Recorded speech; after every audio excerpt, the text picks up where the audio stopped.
welcome to the fourth webinar we organized with Civicus. My name is Yasminka and I'm the coordinator of these online webinars. This webinar is organized accompanying the State of the Civil Society report. I will send the link now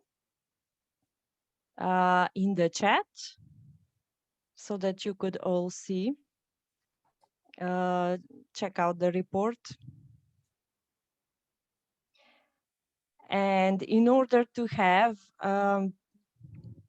great event, I will briefly share my screen, just showing you the technicalities of and the logistics of this event, how to make the best use of it. So we will be officially starting in just a minute. All of the attendees, it's good to know that you are muted and you have your videos off.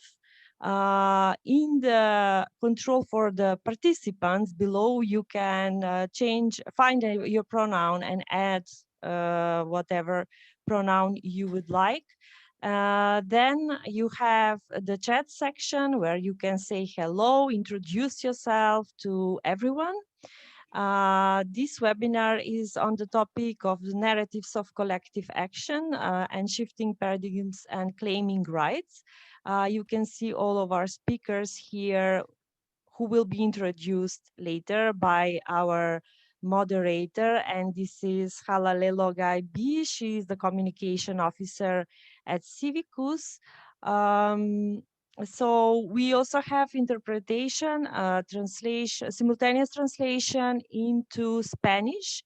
So some of our speakers would be speaking in English and some of our speakers would be speaking in Spanish. So click the language in the webinar controls and interpretation and click the language that you would like to hear, which is English or Spanish. To only hear the interpreted language, click original audio, mute original audio. So as I said, your microphones and videos are off. They will stay like that throughout the whole event. So of course, we encourage you to interact with us. We have the questions and answers box throughout the whole event. Chat box, you can ask questions, comments there. We have Jamboards and Jamboard, which you can also use and engage in commenting and asking questions there. And we have one short follow-up question in the end of the event.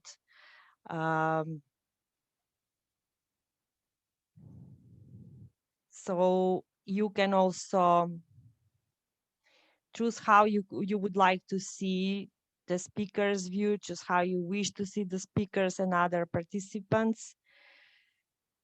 And this is how to make the best out of this event. Of course, listen actively, listen to the conversation, engage by typing. You can react to experts' responses with more questions. And that's it. And now I give the floor to Halalelo. Hello, everyone, and welcome to today's webinar, Shifting Narratives. As my colleague Yamiska has already said, I will be facilitating this discussion. And today's topic aligns very well with the work that I do as a communications officer, in that in my work, we always consider how we tell our story and how we frame our key messages. And in my line of work, we always have to be cognizant of the power and the impact of narratives in people's lives. We are living in a world of competing narratives, and therefore the struggle is always trying to make sure that the narratives that we create resonate with our members, our audiences, our partners, and the society at large. And the aim also is, of course, to always make sure that we cut through the noise and ensure that we offer a voice that people can relate to, a voice that people can understand, and a voice that people can listen to and importantly trust.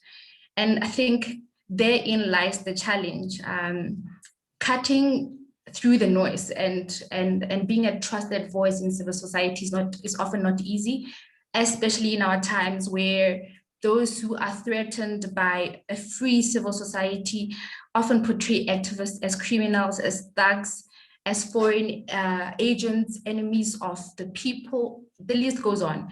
And in so doing, demonizing them and rendering their repression acceptable in the eyes of the public.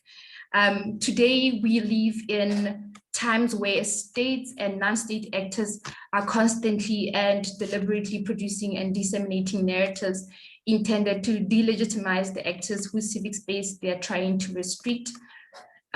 So little do they know that as civil society, we're always a step ahead. We've always been a step ahead.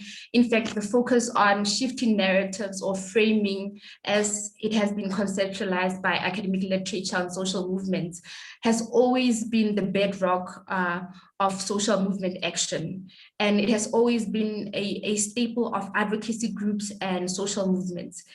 And this, I believe, goes a long way in explaining how, for example, they have scored many victories throughout history, and because I feel that social movements and activists are aware of the narratives and are the bedrock of creating long-lasting positive change in our societies.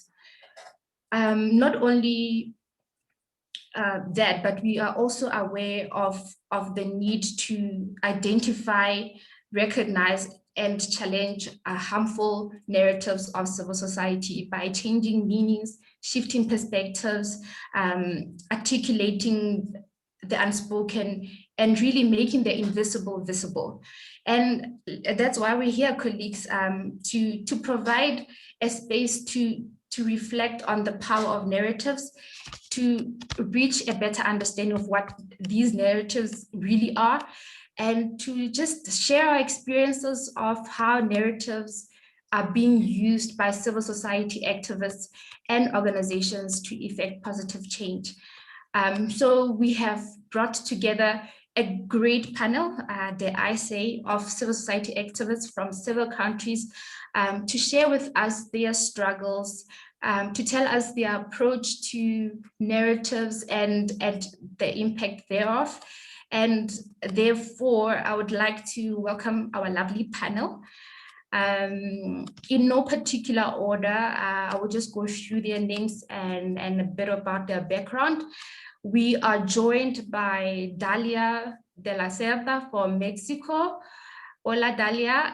Dalia is a writer and the co-director of the feminist collective Moras Help Moras, which is a network of women helping women facing unwanted pregnancies and working for sexual and reproductive rights in Mexico. We are also joined by Marie Cristina Colo from Madagascar. Cristina is a climate activist. She's a social entrepreneur, and she's also a founder of the cultural and eco-friendly center called Green and Cool. She is she's also a co-founder of the Indian Ocean Climate Network. And it's mainly a youth network. So both Cristina and Dalia are part of the newly formed team of grassroots change makers who are co-creating the Civicus campaign to advocate for more and better funding and resources for grassroots groups and movements to increase the recognition of and solidarity with the vital work. If you want to know more about this project, please let us know. We'll be able to give you more information on that. Moving on to our third speaker, we have Samson Iproto from Nigeria.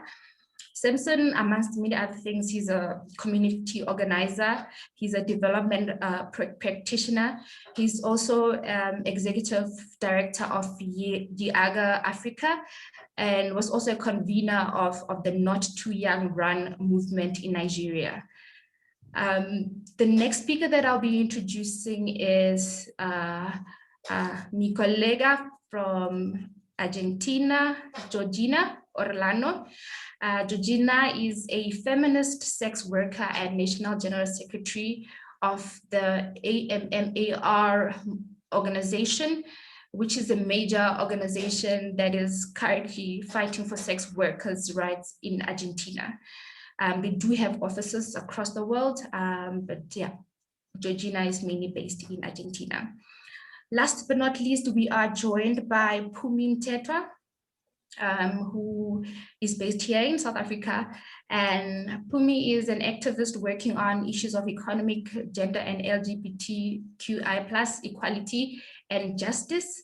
She is the regional director of Jazz Southern Africa organization, and she's also a co-founding member of the Masithandane End Hate Collective. So welcome to you all, my dear colleagues. Without any further ado, I think we can just jump into the conversation. Maybe to start us off, Tina, can you tell us more about your work in Madagascar and tell us what was the issue that you have worked to reframe and the narrative that you sought to shift through your work? Hi everyone.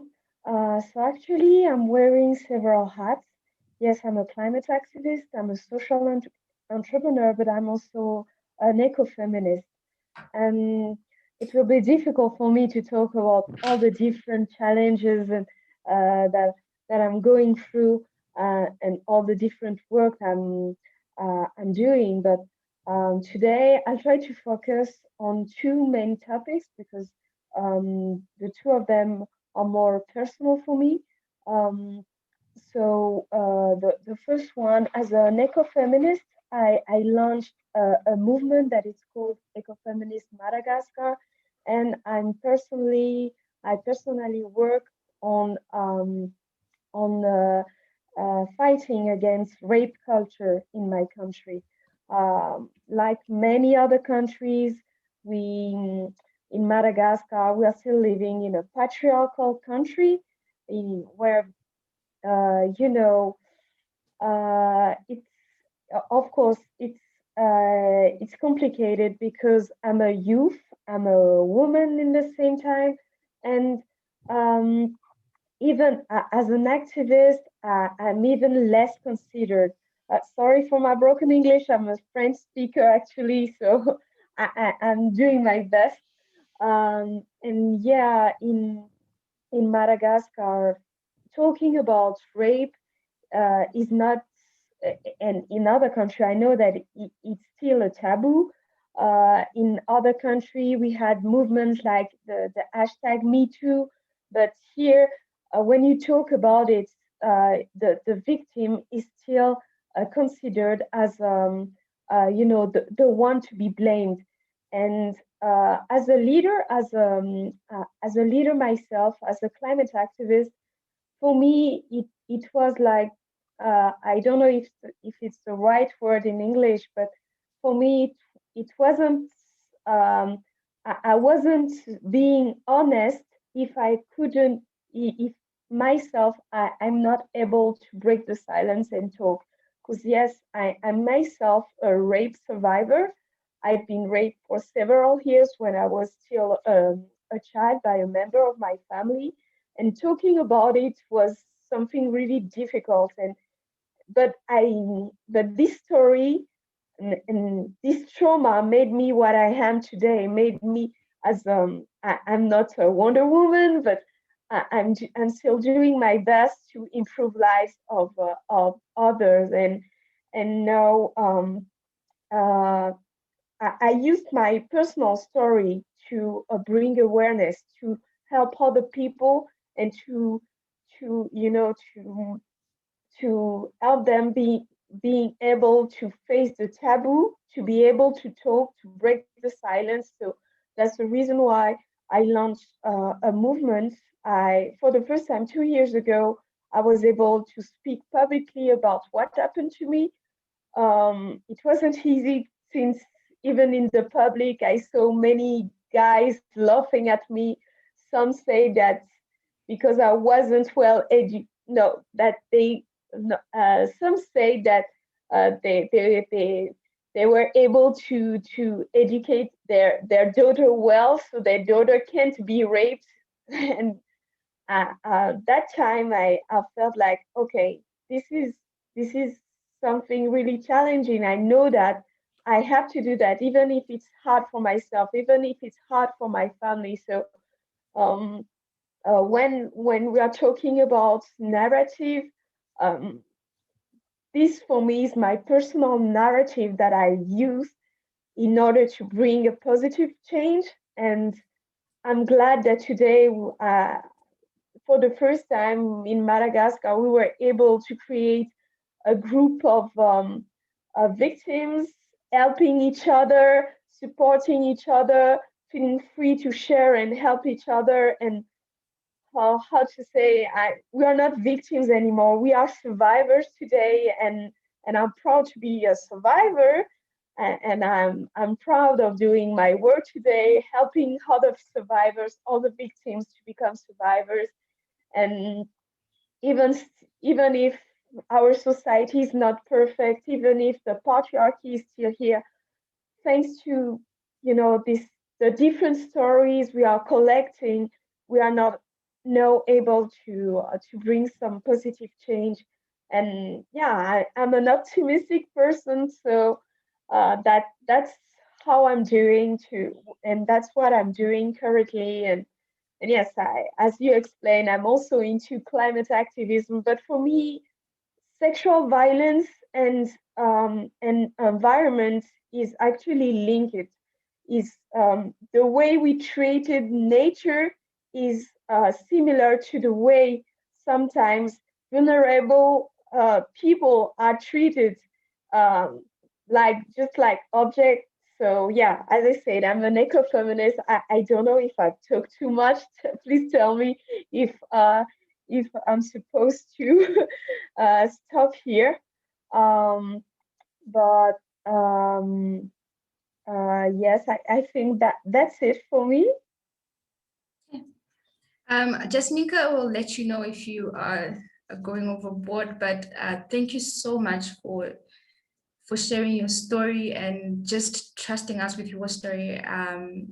Thank you so much for sharing that, Tina. And I think one of the things that you said resonated very well with me, about being optimistic. I'm an optimist myself. I'm always trying to be positive at all times. So I really appreciate that.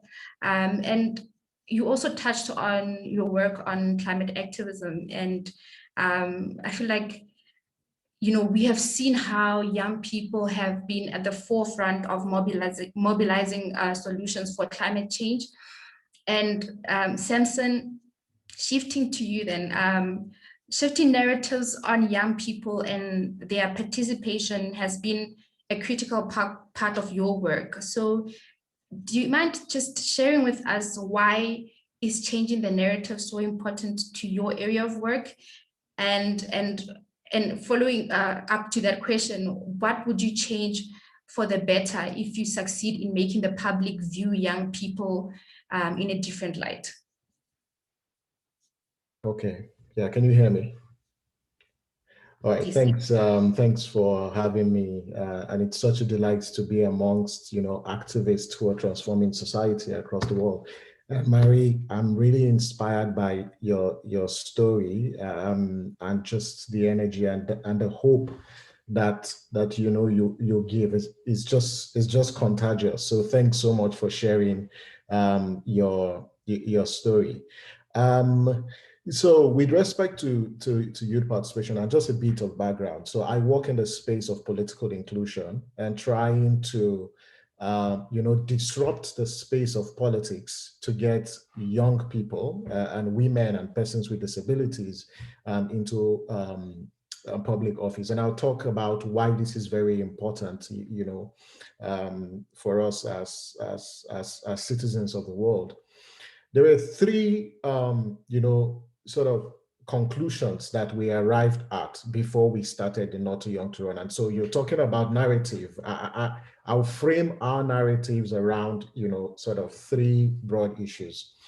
The first is government exists for the people. And it's very important.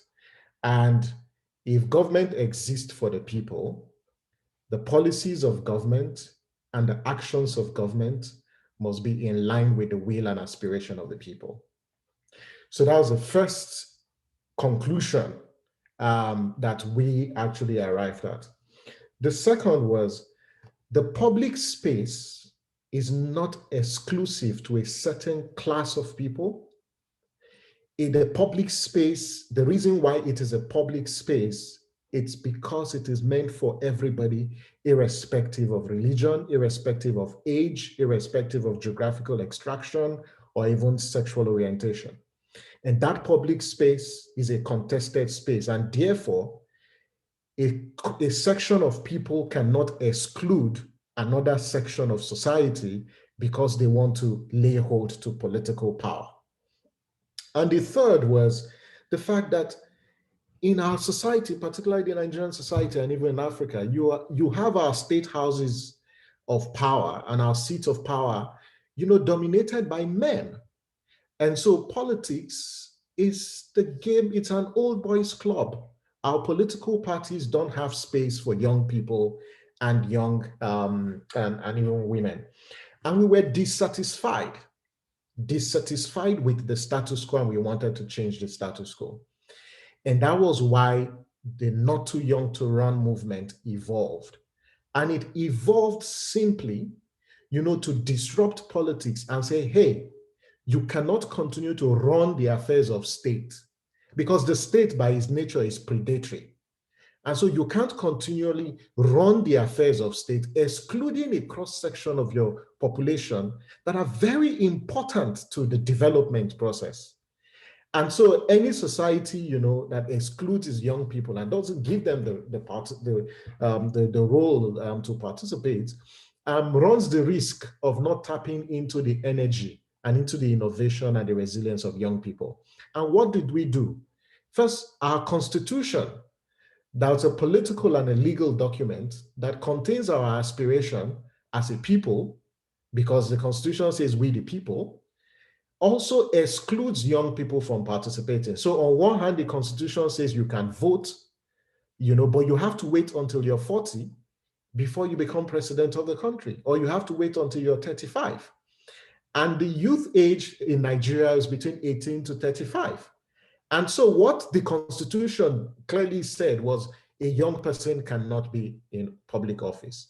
And young people said, no, they said enough is enough. We can't continually have people recycle themselves in office. And so they built, a strong narrative around the value of political inclusion, and then used social media to organize, to impress it on our National Assembly to amend our constitution.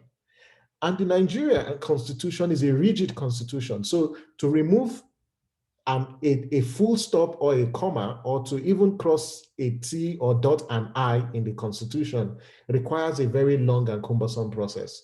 But what young people did was to build that strong narrative, build a strong alliance between an older generation, and got the National Assembly to amend the constitution. And post that amendment process, we could see that young people who are between 25 and 30 run for public office in Nigeria. And we can proudly say that today we have over 20 young people, who are in the state houses of assembly legislating for their people. But I want to underscore this point that the whole campaign and movement is not just built around getting young people into office, because there's no guarantee that if you get young people into office, you're going to lift people out of poverty or you're going to provide security. It's about a new leadership paradigm that our society needs, and getting citizens to exercise agency over their own destiny. And so we saw that collective action across board. And today, we have not only opened the space for that conversation, but you could see that within the political class, there is contestation on which party is more youth-friendly, and then which governor has appointed more youth into their state executive council. But we are far from where we want to be. And I want to conclude by saying that the whole struggle for Not Too Young to Run wasn't just about getting young people into office. It's a struggle to reclaim the state that has been captured by bandits, by elected leaders who have chosen the path of corruption and have plundered the resources of the people. And if democracy is going to make any meaning to Nigerians and even people across the world, then that whole principle of accountability needs to be upheld. And that is why the state is fighting back. It's trying to shrink the civic space. It is clamping down on citizens during protest and ensuring that every space for political socialization is regulated. And this is what we as a movement are really committed to do, to pushing back on some of these dictatorial tendencies of the state and ensuring that democracy delivers development to the people. Over. Wow, thank you for sharing that. I think you're doing a very great job, and it's very admirable what you have achieved thus far. And I think for me, I've also realized that shifting narratives is a difficult task because you're often met with a lot of pushback from state, from non-state actors. And I think it's also very difficult when you try and shift narratives in societies that are patriarchal and also in regions that are very conservative.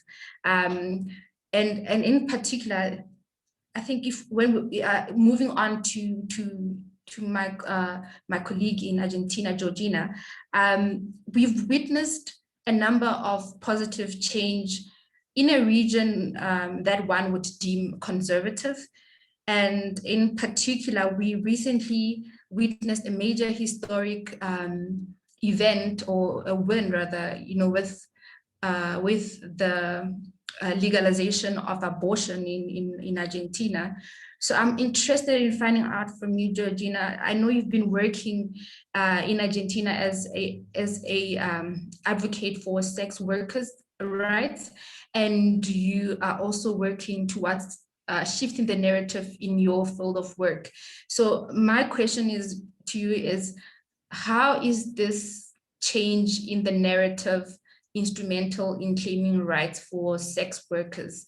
And what is it that has helped? I mean, what is it that you have achieved thus far? I know that my colleague was sharing, my colleague Samson was sharing a lot of wins from their movement, but I'm also interested in finding out from you, what sort of wins have you had in the recent past as a result of shifting your narrative?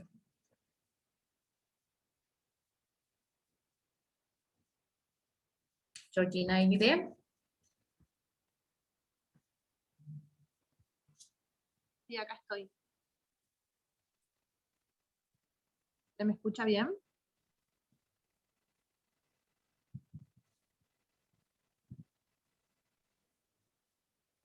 Bueno, muchísimas gracias por la invitación. Nosotras y nosotros, quienes integramos AMAR, el Sindicato de Trabajadoras y Trabajadores Sexuales de la Argentina, hace ya casi 26 años que estamos organizadas y organizados. Venimos luchando contra el estigma, contra la discriminación, y cambiar narrativas y transformarlas en mecanismos y herramientas que favorezcan y mejoren nuestras condiciones de vida, ha llevado a grandes desafíos. Uno de ellos es salir del rol de víctima.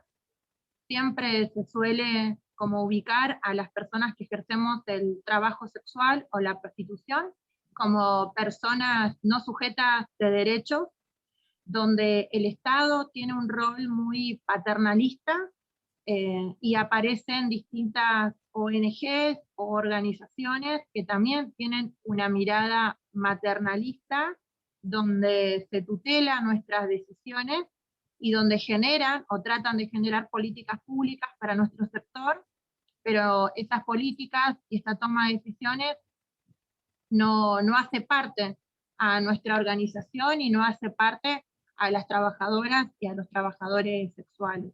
Entonces, una de las narrativas que llevamos adelante es desconstruir este imaginario social, salirnos del rol de víctima, luchamos para ser consideradas y respetadas como sujetas de derechos, para lograr este objetivo de que nos reconozcan como trabajadoras, como sujetas de derecho, como personas que tomamos decisiones sobre nuestras propias vidas, que estas decisiones no se deslegitimen, que respeten también las distintas historias que hay dentro del mercado sexual.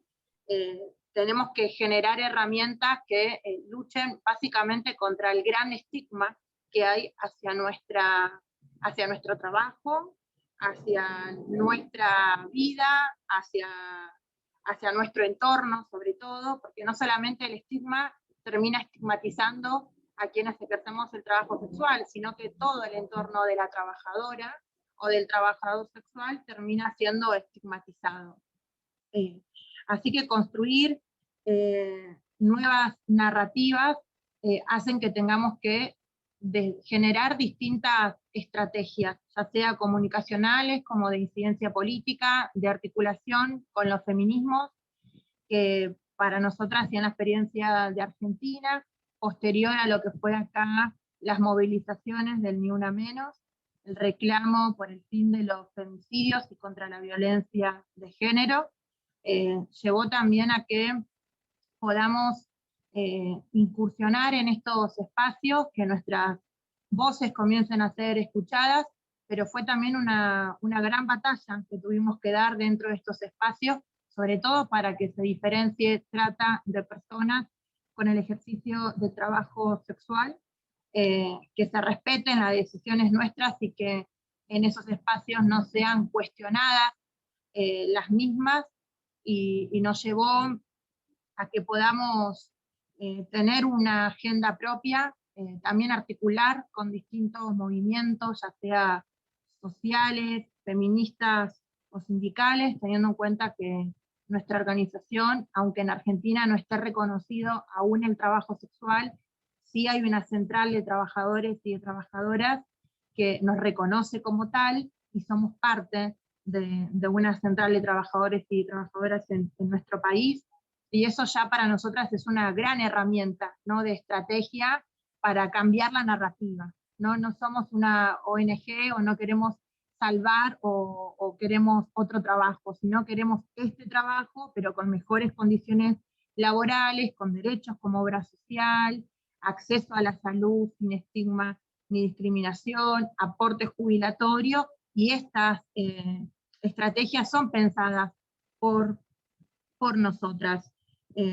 Otra de las cosas que con la masividad de la lucha por la interrupción voluntaria del embarazo se pudo poner también en agenda es el respeto a la soberanía de los cuerpos, no solamente para interrumpir un embarazo, sino básicamente para decidir tu proyecto de vida, y entender que los proyectos de vida son amplios y son diversos, y que hay personas que deciden ciertos proyectos de vida que por ahí otras no lo decidirían para con su vida, pero básicamente el feminismo nos ha enseñado el respeto por la autodeterminación, por la soberanía de los cuerpos y las decisiones que tomamos, sobre todo las mujeres, lesbianas, travestis y trans. Y una de las estrategias es que si el Estado no piensa políticas públicas con nosotras pensamos políticas para nosotras. Muchas de las políticas que pensamos surgen de la autogestión, surgen también de las necesidades de nuestra población, sobre todo ahora en la pandemia la necesidad estuvo centrada en la asistencia alimentaria y habitacional, pero en otros contextos la asistencia estuvo centrada en asesoría legal por las constantes situaciones de violencia por parte de las fuerzas de seguridad, y en esas estrategias que pensamos tenemos en uno de los barrios de la Ciudad Autónoma de Buenos Aires con mayor concentración de trabajadoras sexuales que ejercen el trabajo sexual en el espacio público, una casa que se llama Casa Roja, de asistencia integral para nuestra población, pero que también es abierta para asistir a los vecinos y a las vecinas de esa comunidad. que al igual que nosotras, les atraviesan las mismas problemáticas. Es un barrio concentrado con cuestiones migratorias, trabajadores y trabajadoras de la economía popular.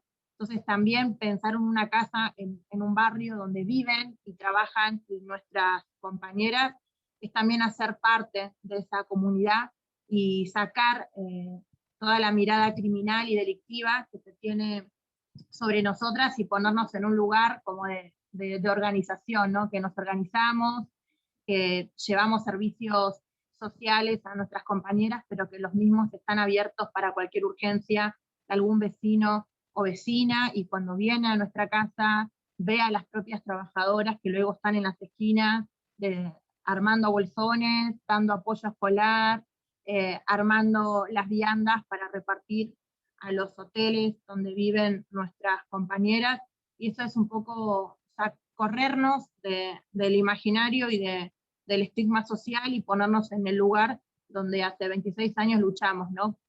Por ser reconocidas como trabajadoras, como sujetas de derechos y sobre todo como personas pensantes, que decidimos ejercer el trabajo sexual y queremos seguir haciéndolo, pero con mejores condiciones laborales y con un Estado presente. Y nos quedan desafíos de transformar esta autogestión en política de Estado, porque también nos dimos cuenta que en la pandemia la autogestión tiene un límite. En un momento estábamos como desbordadas de demandas de nuestras compañeras, y ahí nos dimos cuenta que nosotras podemos sí acompañar, asesorar, pero que el Estado tiene que estar ahí presente atendiendo las necesidades que tiene nuestro colectivo.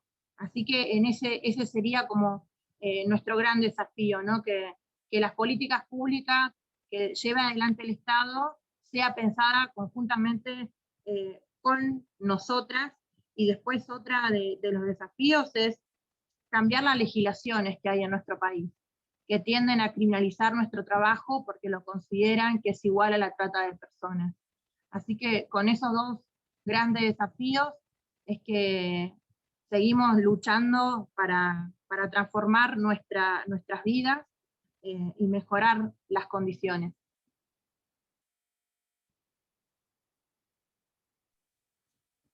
Oh, thank you so much. Muchas gracias, Georgina, for sharing that with us. I think one takeaway from what you said is that you're trying to change the narrative of the victim narrative, because I feel like that's a very good tactic, and because it's very empowering to the sex workers that you're trying to advocate for.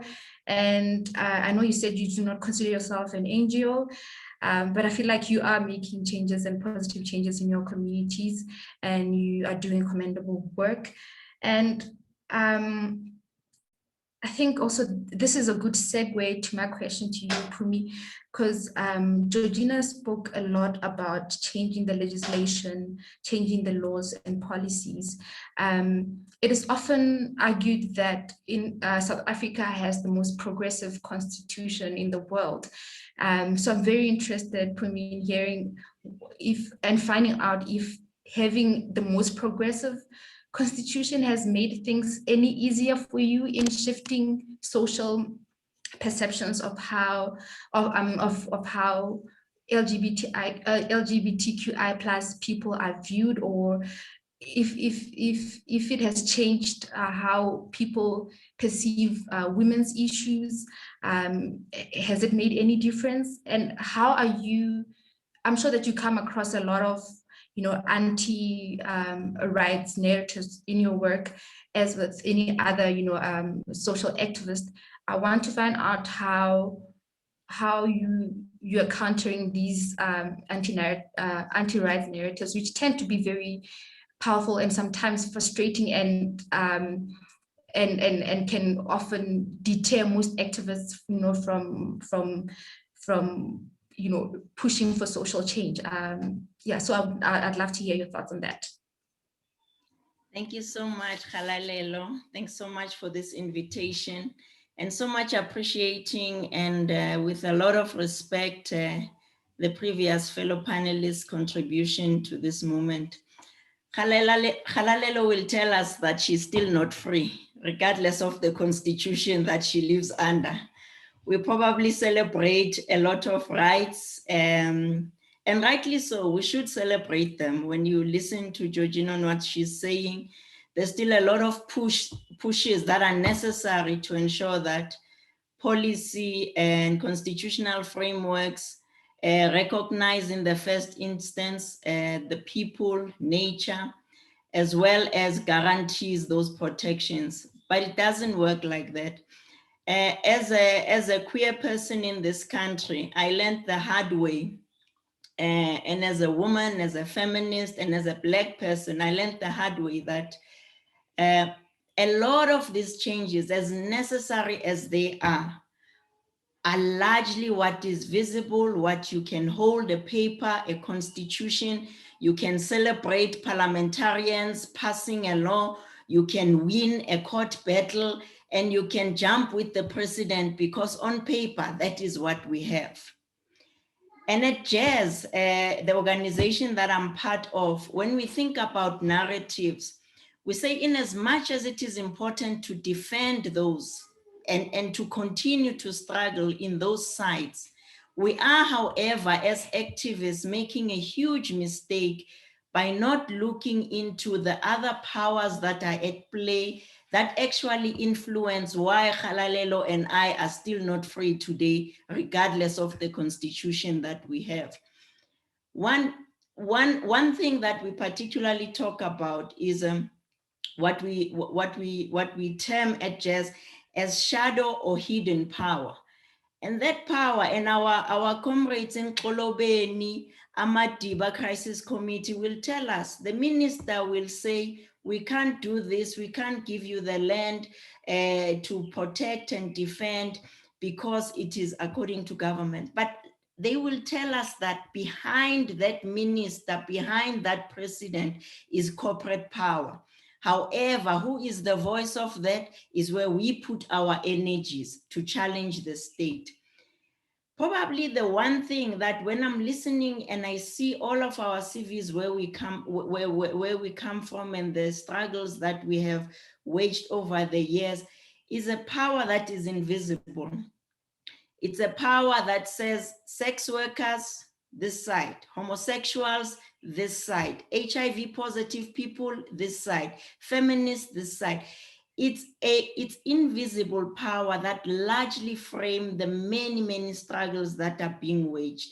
What am I talking about? I'm talking about tradition, culture, the way that we are socialized, the way that you see people ensuring that there is xenophobia, pushing that there is homophobia, pushing that there is hate crimes against people in the Kakuma camp, Block 13, pushing that Uganda is in the moment blaming an organization of LGBTI people because they want to hide behind their beliefs of homophobia by making it a scapegoat in relation to the elections that are happening.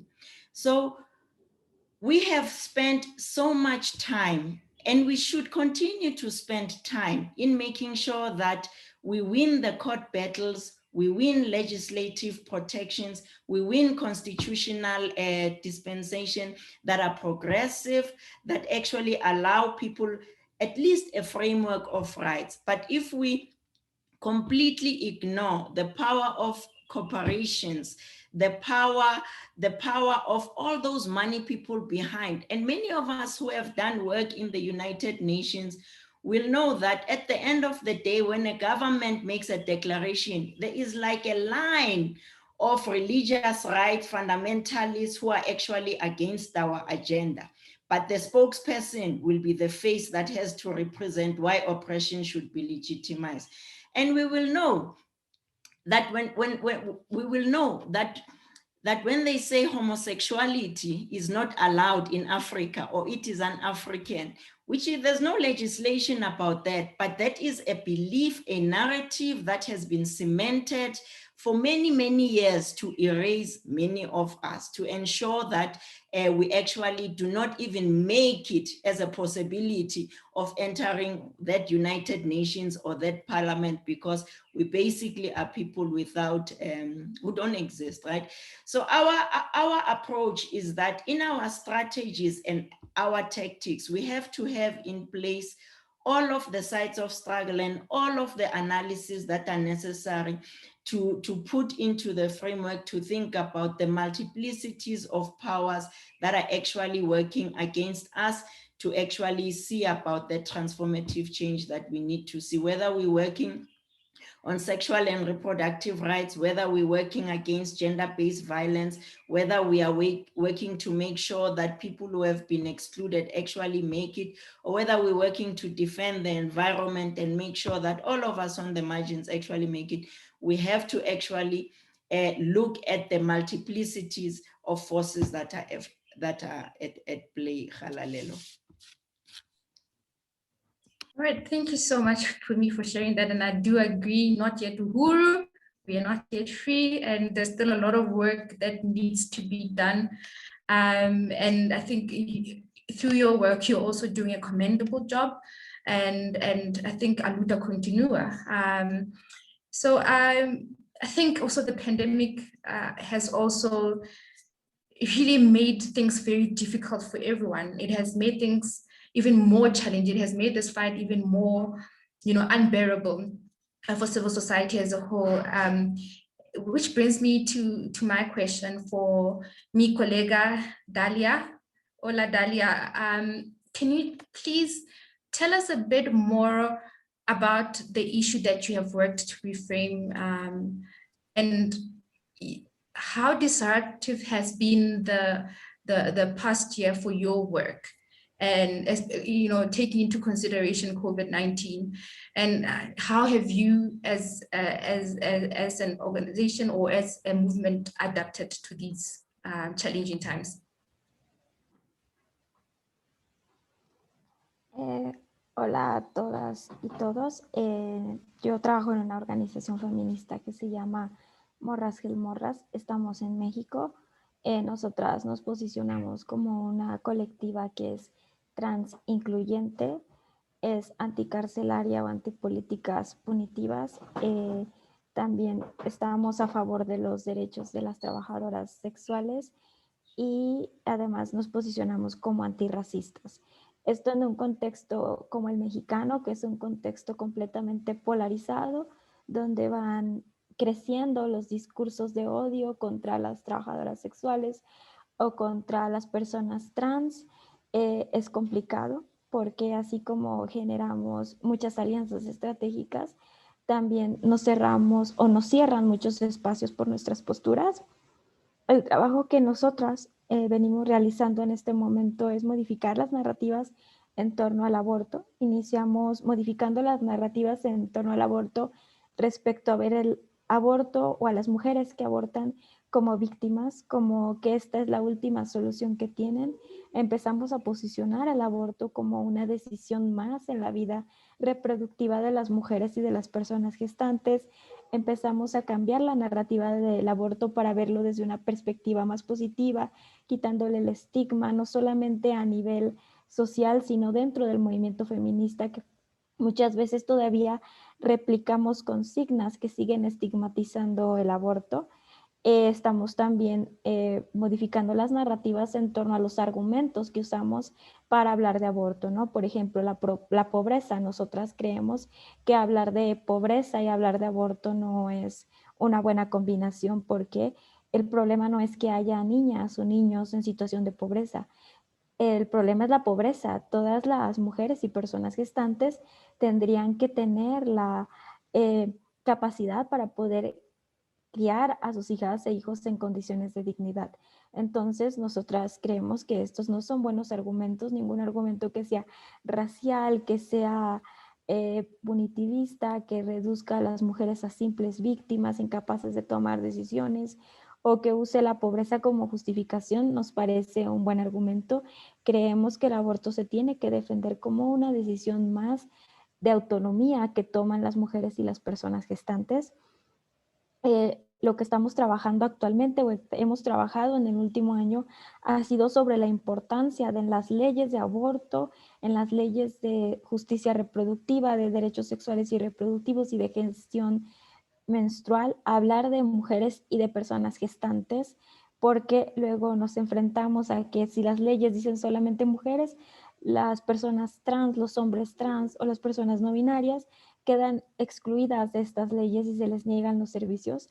Ha sido muy complicado posicionar este tema porque en México hay mucha resistencia y nos dicen que al hablar de mujeres y personas gestantes estamos borrando a las mujeres. Entonces, pues hemos visto muchas organizaciones que anulan nuestro trabajo porque nosotras hablamos de la importancia de hablar también de personas gestantes, y también hemos transicionado un poco de dejar de hablar de aborto, de interrupción legal del embarazo como el tema y empezar a hablar más de justicia reproductiva, hablar de que las mujeres y personas gestantes tenemos derecho a recibir información sobre sexualidad y métodos antifecundativos sin estigma, tenemos derecho a tener acceso a estos métodos antifecundativos, tenemos el derecho a gestar en condiciones de dignidad sin que seamos violentadas durante el proceso y a parir en condiciones de dignidad sin que seamos violentadas, pero también a la crianza, que la crianza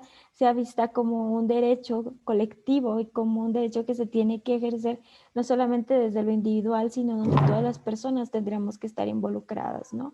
Y hacer estas peticiones de forma estatal, que el Estado garantice el acceso a métodos antifecundativos, a educación, a parto humanizado, a una gestación sin violencia, pero también que reduzca los costos de crianza y que asuma los costos de crianza para que las mujeres o personas gestantes que deciden la maternidad puedan criar en condiciones de dignidad.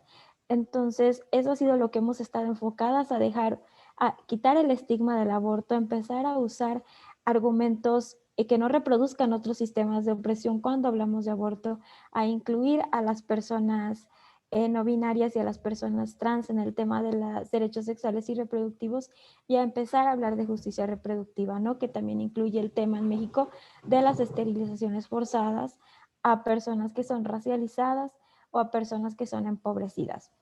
Y bueno, dentro de la pandemia, los obstáculos con los que nos hemos enfrentado es que nosotras dábamos talleres de justicia reproductiva, reducción de daños en uso de sustancias psicoactivas y otro tipo de talleres tanto a comunidades que están en contacto con el sistema penitenciario como a adolescentes que viven en las periferias de la ciudad. Pero pues ahora por la pandemia no hemos podido hacerlo, apenas vamos a reiniciar con las mujeres en contacto con el sistema penitenciario a través de Zoom, y los talleres los modificamos con los jóvenes de la periferia con materiales didácticos, ¿no? Pero nos hemos enfrentado al reto de que en México, como en otros países, la gestión por parte del Estado ante la pandemia ha sido muy lamentable y por más esfuerzos que nosotras hacemos, estamos rebasadas. Bueno, eso sería de todo por mi parte. No sé si tengan algún comentario, alguna pregunta.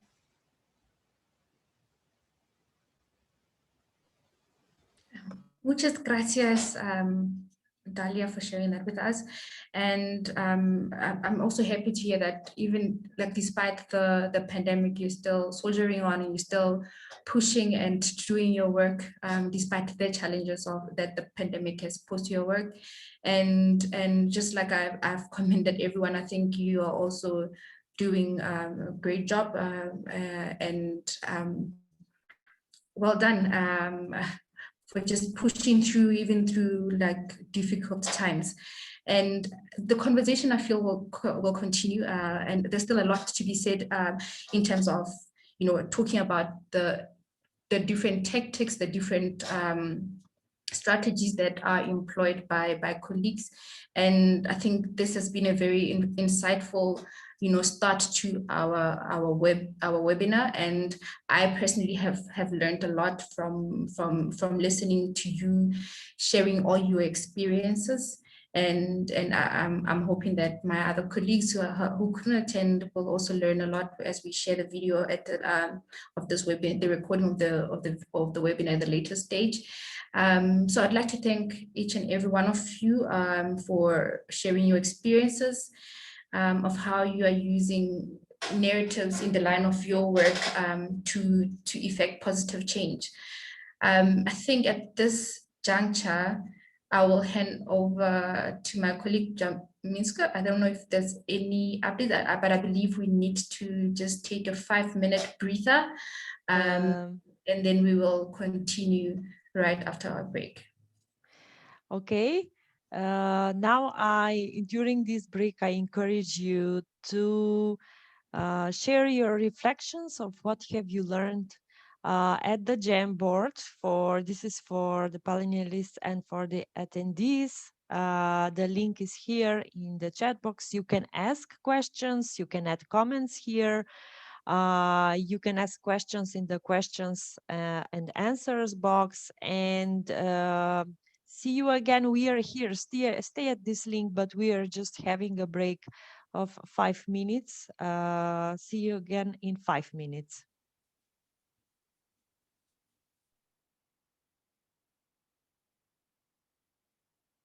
For your questions,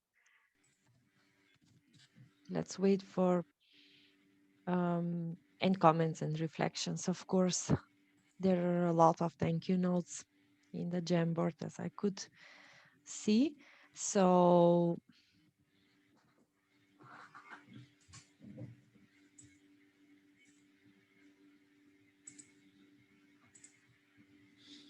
are we all here?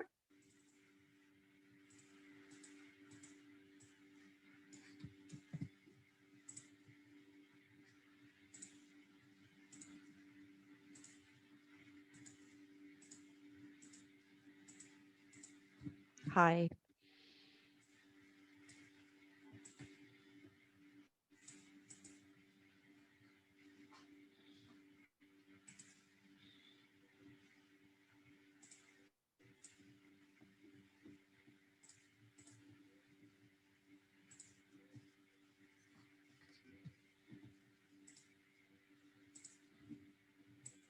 Okay, we can continue. Halalelo, we can continue.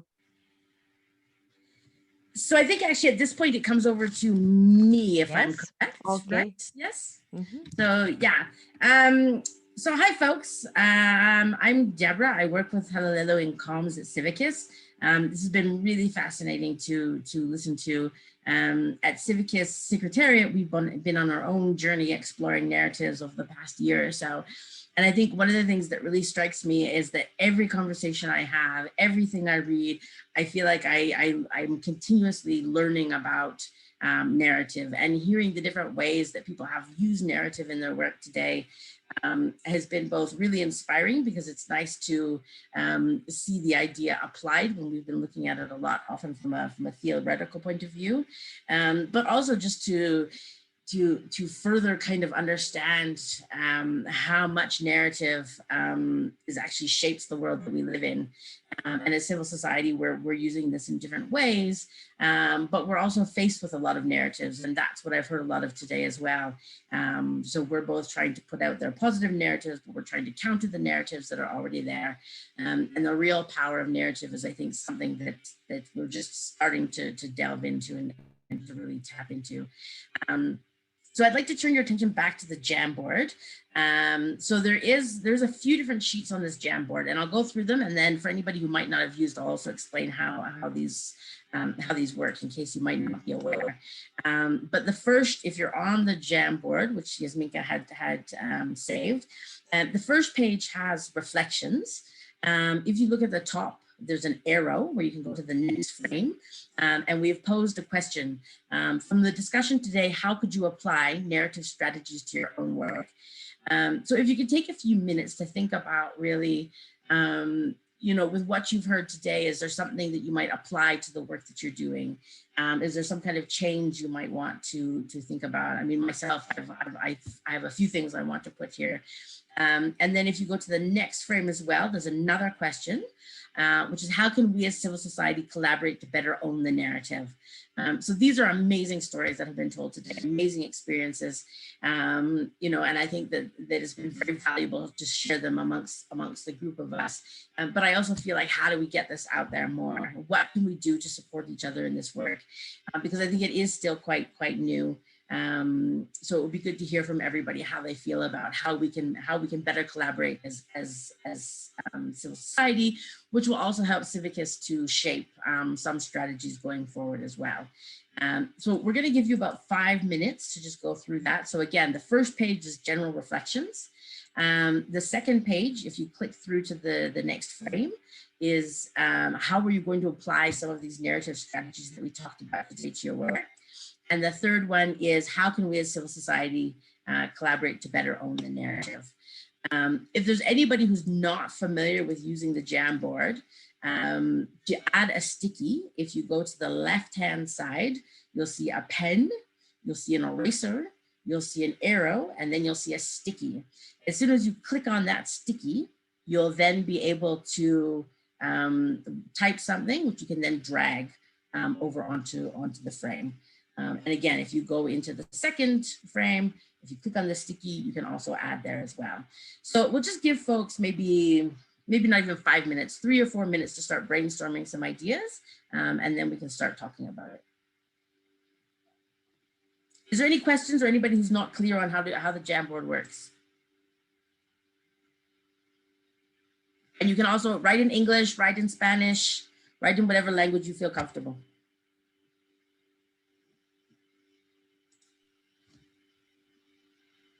Yes, you can also ask us anything in the chat box.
I feel like folks might be feeling a little shy to type.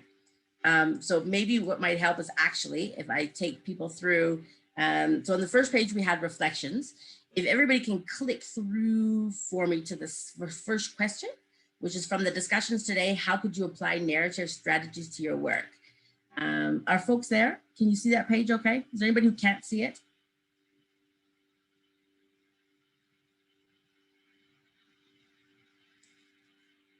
Okay. So what we have here so far are personal stories are powerful ways to shape narratives. That definitely resonates with me because I think what I heard today is some of these very personal stories are very powerful in terms of shaping the bigger narrative. We also have, it's important to visualize all the powers and actors against our work to identify different powers. And this one is in actually English and Portuguese, Spanish, which is great. Be more active in fighting the legal battle, sign petitions, connect with peers, use different tools, performance art, plays, movies, anything. Yes, very, very much so. Are there other ways? Please just add your thoughts.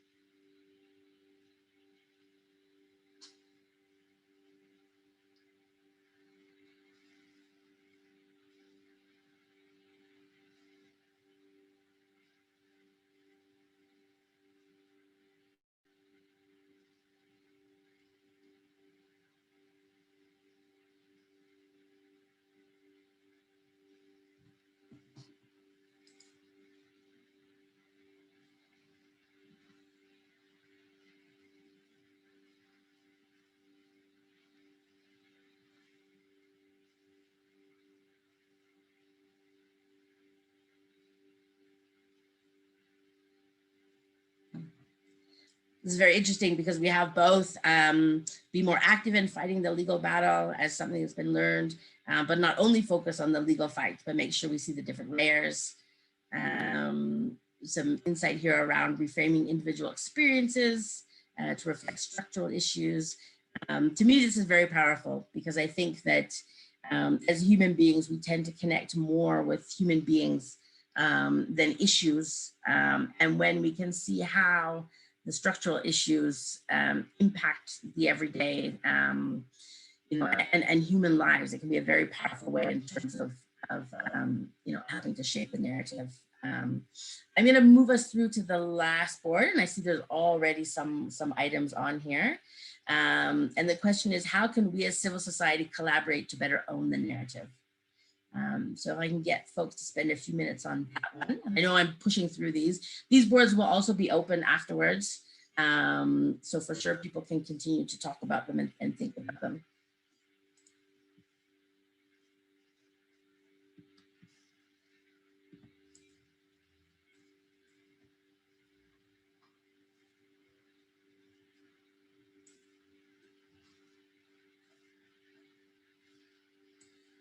I'm seeing a very big sticky right now.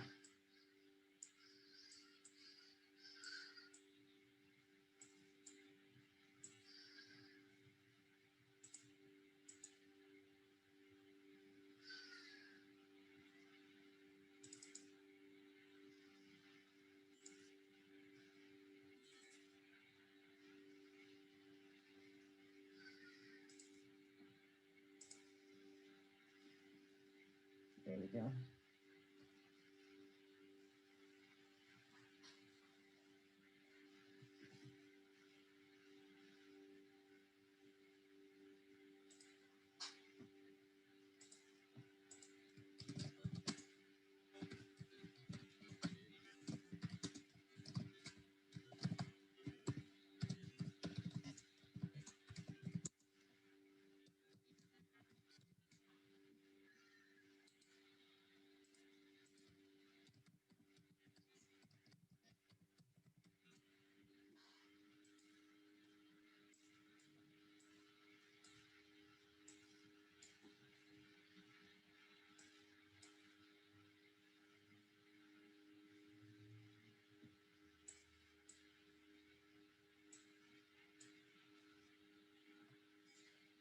Okay, I want to leave some room for some open space Q&A. So these Jamboards will stay open, so please do continue to actually add to them. Just as a quick wrap up for the two key questions, looking at the first one around the discussions today, I think it's really interesting because I think we've all taken away something from this. I see things here about personal narratives and reframing the individual for the structural, the importance of understanding the different layers, but also the importance of understanding some of the underlying aspects like the legal structures and actually including those in our battles. So that's super interesting. And then in terms of the question around how can we as civil society collaborate to better own the narrative, I see a lot here about sharing information, needing to be aware of anti-rights in particular and how we counter those narratives. You know, how do we uphold and share each other's successes, which I think becomes even more important when in the current environment where we all know that, you know, times are a bit tighter, funders are a bit, you know, they're battling a lot of things in the world right now. So yes, working together and building solidarity, and actually sharing in each other's successes is definitely the way to go. And also in terms of collaboration, I see a lot here about collaboration. So for myself, I hope certainly that this is the first step in collaboration amongst us. So we have a little bit of time now for open space.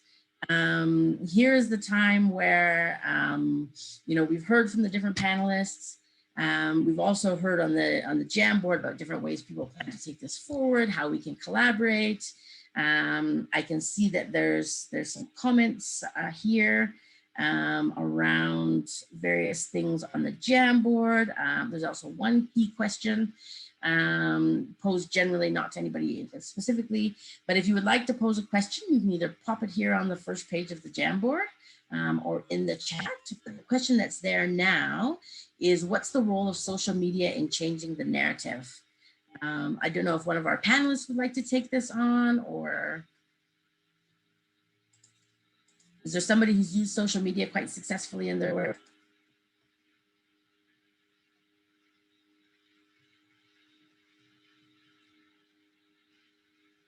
I'm going to be quiet until somebody talks. Bueno, nosotras en Morras Gel Morras utilizamos bastante las redes sociales para cambiar las narrativas. Hacemos contenidos visuales para problematizar, ¿no? Por ejemplo, hicimos una serie de imágenes sobre la Marea Verde, que es aquí en México como el movimiento para despenalizar el aborto, y argumentos clasistas, ¿no? Donde problematizábamos que utilizaran que para que no haya niños pobres en las calles, para que se reduzca el nivel de pobreza. Entonces, lo hicimos por medio de imágenes que hicimos ahí para redes sociales. Entonces, constantemente estamos compartiendo información respecto a nuevas narrativas y lo hacemos a través de redes sociales porque pues nosotras queremos que estas nuevas narrativas lleguen a otras personas activistas y creemos que redes sociales es un buen lugar. Y también otra parte del trabajo que hacemos es que damos información sobre cómo tener abortos seguros en contextos donde el aborto es prohibido. Entonces esto también lo hacemos por medio de las redes sociales. Tenemos una página de internet donde tenemos toda la información y nuestro primer contacto siempre es a través de redes sociales. Las mujeres o personas gestantes que quieren información nos contactan a través de Telegram, de WhatsApp, del Twitter, de Instagram. Entonces, para nosotras sí las redes sociales han sido así como pues una herramienta fundamental en nuestro trabajo.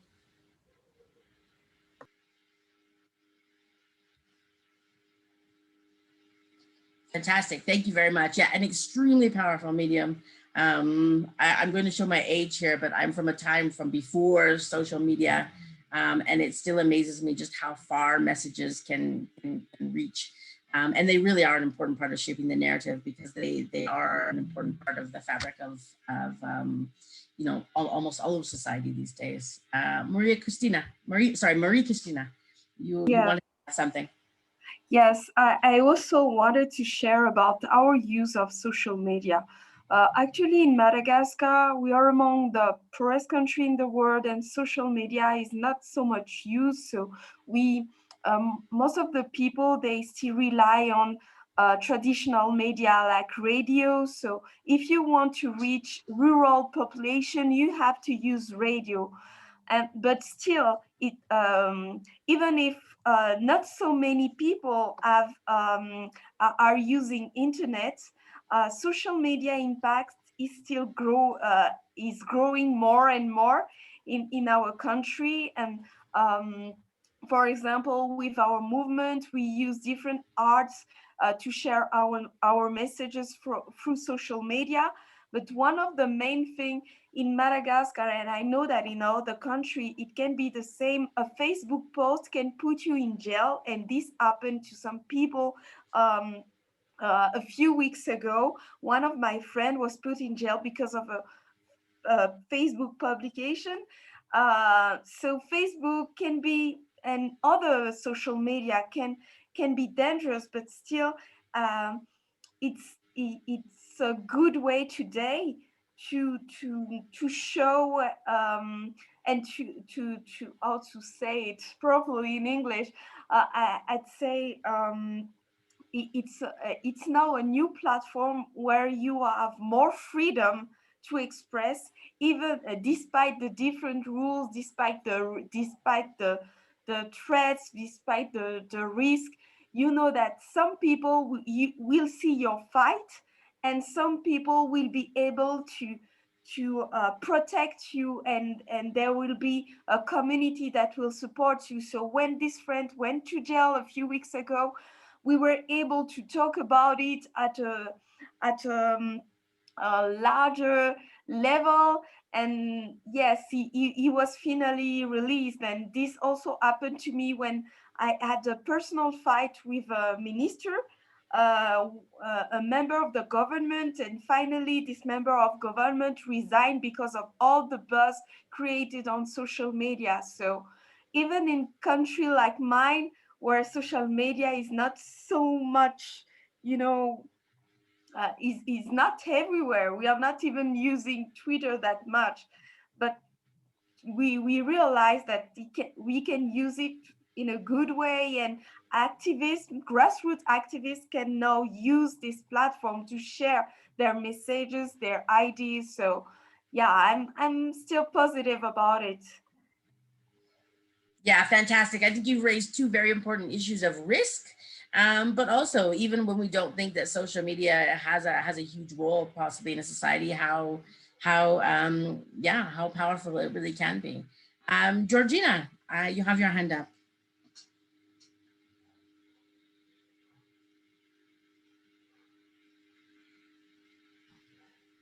Hola. Hello.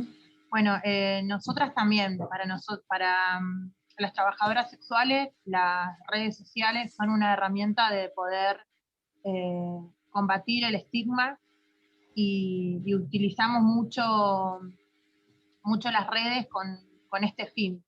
Y una de las cosas que estuvimos haciendo en los últimos meses y que han dado resultados positivos para con nuestro trabajo en esto de construir nuevas narrativas y salirnos de nuestro lugar de víctima, es usar las historias de Instagram para mostrar cómo es el día a día de una trabajadora sexual.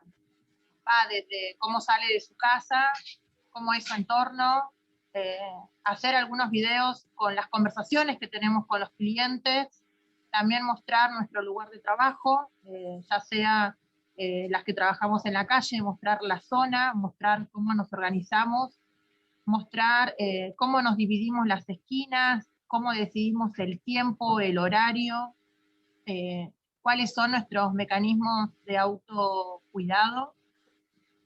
También mostramos conflictos que hay con los vecinos, qué lugares no podemos habitar y qué lugares sí.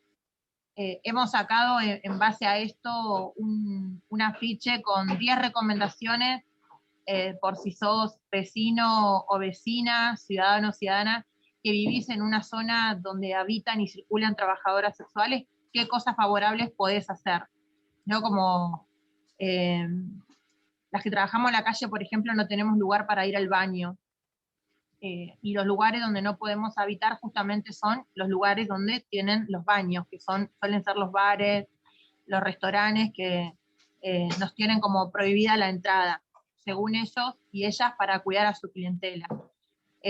Entonces, esa es una de las recomendaciones que hemos sacado, de que si en tu barrio hay trabajadoras sexuales, una de las cosas que podés hacer es acercarte, presentarte, ponerte a disposición de la compañera, ya sea para prestarle tu baño o para que la compañera pueda cargar su celular y no se quede sin batería, que el celular es muy importante para nosotras para mantenernos comunicadas dentro de nuestros grupos de WhatsApp y dar aviso si tenemos algún problema en la zona, o también dar aviso cuando vamos a trabajar o cuando no, o cuando nos estamos retirando.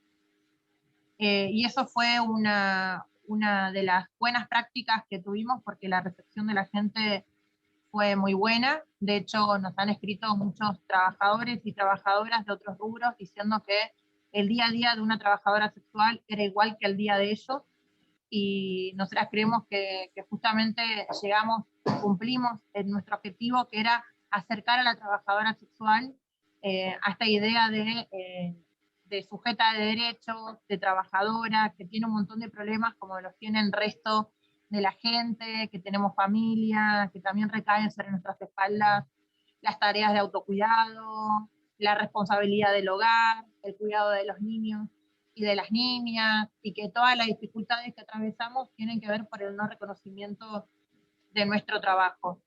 Y así también las conversaciones con los clientes, ¿no? Que hemos dado cuenta que las conversaciones giran en torno al día a día, tanto del cliente como de la trabajadora sexual, y que es una conversación de dos personas que acuerdan un servicio, que la trabajadora sexual intenta poner sus condiciones, y hay un acuerdo entre dos personas. Así que eso fue para nosotras como una buena práctica de construir una nueva narrativa, y las redes para nosotras son nuestra herramienta, porque básicamente siempre los medios de comunicación hemos aparecido en sesiones policiales, por ejemplo, y los medios de comunicación han hecho también como han construido, ¿no?, una idea de sujeto criminal. Así que nosotras, una de las grandes batallas que tenemos es corrernos de esta idea y hablar en primera persona desde otro lugar.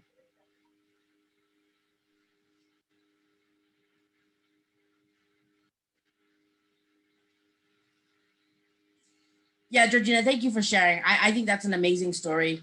And I think what really strikes me sort of in the context of narrative is in terms of building the narrative of sex workers as workers, you know, in their own right, and you know, humanizing, you know, the issue and trying to create those relationships.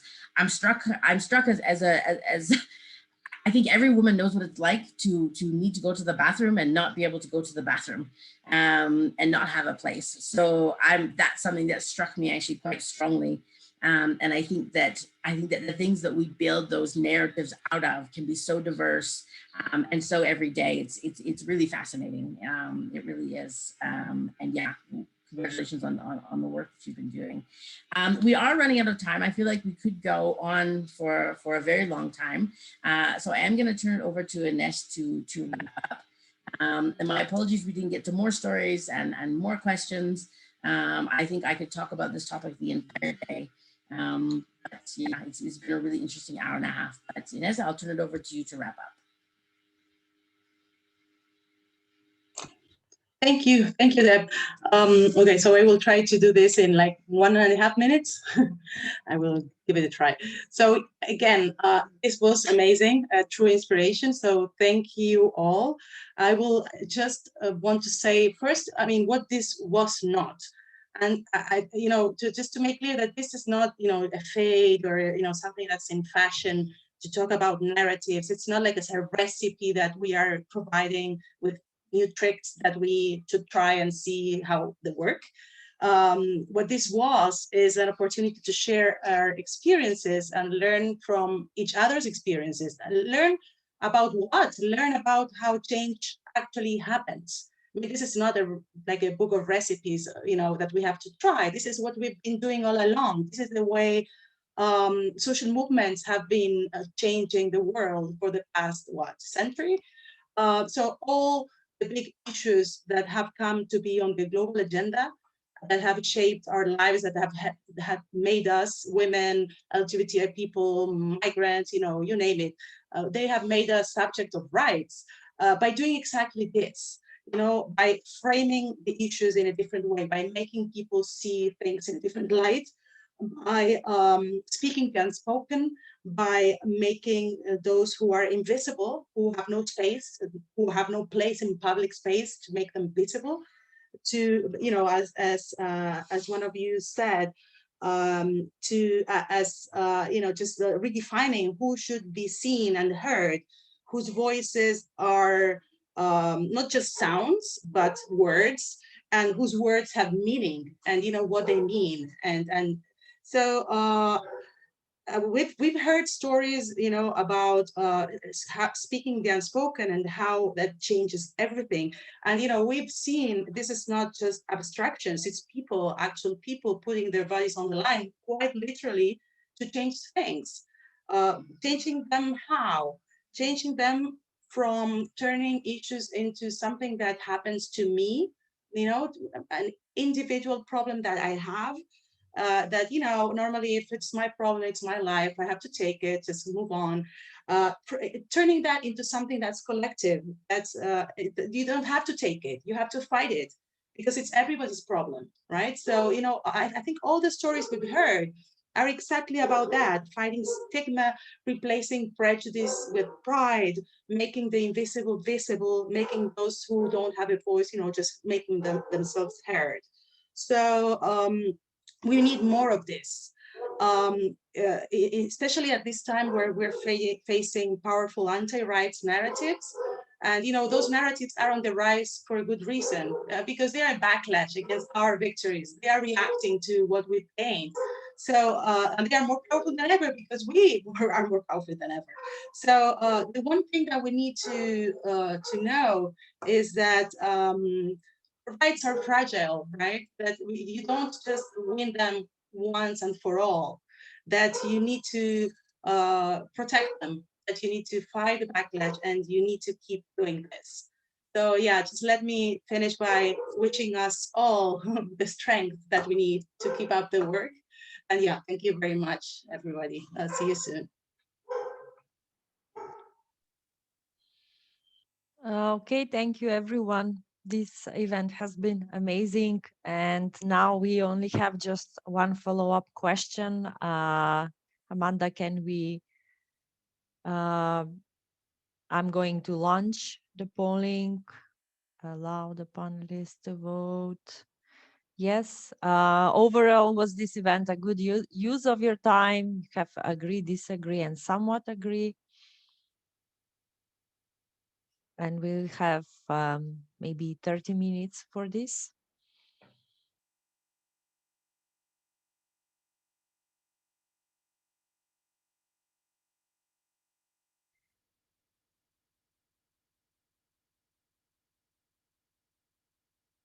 Okay, we have 100% that this was a good use of your time.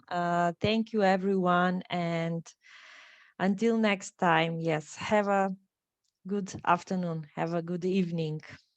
Bye.